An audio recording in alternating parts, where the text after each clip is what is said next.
എല്ലാവരും സുഖമായിരിക്കണമെന്ന് വിശ്വസിക്കുന്നു കേട്ടോ. ഞാനും സുഖമായിരിക്കണം. അപ്പം ഇന്ന് നമുക്ക് കുറച്ച് അരിനെല്ലിക്ക കിട്ടിയിട്ടുണ്ട് കേട്ടോ. അപ്പോൾ അത് നമ്മൾ അച്ചാറിടാമെന്ന് വിചാരിച്ചു.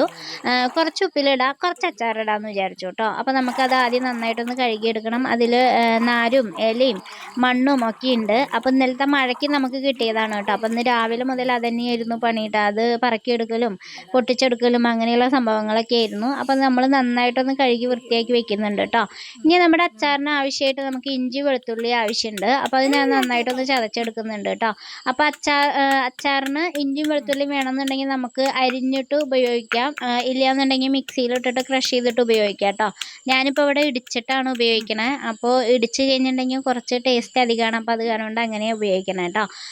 ഞാൻ പിന്നെ ഇവിടെ എടുത്തിരിക്കുന്ന എണ്ണ വെളിച്ചെണ്ണയാണ്. നമുക്ക് വെളിച്ചെണ്ണ ഓയിലോ ഇല്ലെങ്കിൽ നല്ലെണ്ണ ഉപയോഗിക്കാം കേട്ടോ. നല്ലെണ്ണയാണ് കുറച്ചും കൂടി നല്ലത്. നല്ലെണ്ണ ഇല്ലാത്ത കാരണം കൊണ്ട് ഞാൻ വെളിച്ചെണ്ണ എടുത്തു എന്നേ ഉള്ളൂ കേട്ടോ. അപ്പോൾ കടുക് കുറച്ച് തോനെ ഇട്ട് കൊടുക്കുക. നമ്മൾ അച്ചാറൊക്കെ ഉണ്ടാക്കുമ്പോൾ കടുക് കുറച്ച് തോനെ ഇടുന്നത് നന്നായിട്ടുണ്ടാവും കേട്ടോ. പിന്നെ വറമുളക് ഇട്ട് കൊടുക്കുക. നമ്മുടെ ഇഞ്ചി വെളുത്തുള്ളിയും കൂടി ചതച്ചതും കൂടി ഇട്ട് കൊടുത്തിട്ട് നന്നായിട്ടൊന്ന് മുരിച്ചെടുക്കുക കേട്ടോ. അപ്പോൾ നന്നായിട്ട് മുരിച്ചെണ്ണ എടുക്കണം, എന്നാലാണ് അതിൻ്റെ ആ ഒരു മണമൊക്കെ നന്നായിട്ട് അച്ചാറിലുണ്ടാവുള്ളൂ. അപ്പോൾ ഞാൻ നന്നായിട്ടൊന്ന് മുരിച്ചെടുക്കുന്നുണ്ട്. അതിങ്ങനെ മുരിഞ്ഞ് വരുന്ന സമയത്ത് നമുക്ക് നമ്മുടെ കറിവേപ്പില ചേർത്ത് കൊടുക്കാം കേട്ടോ.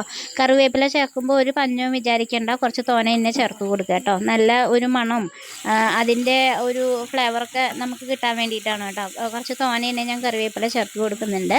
ഇനി പൊടിയായിട്ട് മുളക് പൊടി മാത്രമേ നമ്മൾ ചേർക്കണുള്ളൂ. അത് വീട്ടിൽ വാങ്ങി പൊടിച്ച മുളകാണ് കേട്ടോ. അപ്പോൾ നല്ല എരിവുണ്ട്. അപ്പോൾ ഞാൻ കുറച്ച് ഒരു 2 ടേബിൾ സ്പൂണേ ചേർത്ത് കൊടുക്കുന്നുള്ളൂ കേട്ടോ. നിങ്ങളുടെ എരിവിനനുസരിച്ച് എങ്ങനെയാണെന്ന് വെച്ചാൽ അങ്ങനെ ചേർത്ത് കൊടുക്കുക.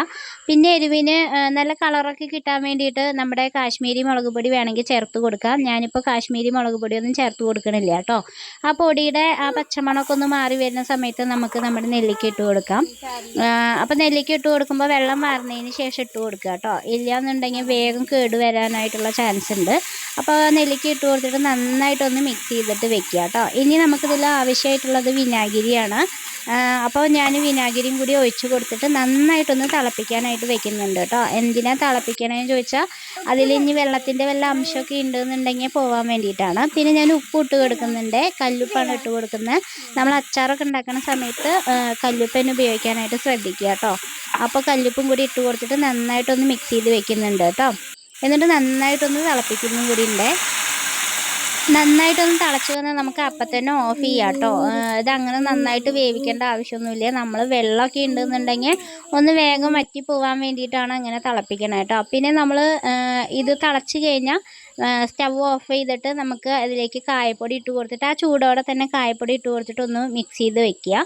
അതോടെ നമ്മുടെ അച്ചാറിൻ്റെ പരിപാടി കഴിഞ്ഞു കേട്ടോ. അപ്പോൾ അടിപൊളി ടേസ്റ്റാണ് കേട്ടോ അരിനെല്ലിക്ക അച്ചാർ. ആരെങ്കിലുമൊക്കെ ഈ സമയത്ത് അതിൻ്റെ സീസണാണല്ലോ, കിട്ടിക്കഴിഞ്ഞിട്ടുണ്ടെങ്കിൽ വേസ്റ്റ് ചെയ്യേണ്ട, ഇങ്ങനെ ഉണ്ടാക്കി നോക്കുക കേട്ടോ. ചൂടാറിക്കഴിഞ്ഞാൽ നമുക്കൊരു പാത്രത്തിൽ എടുത്ത് വെച്ചിട്ട് ഉപയോഗിക്കാം.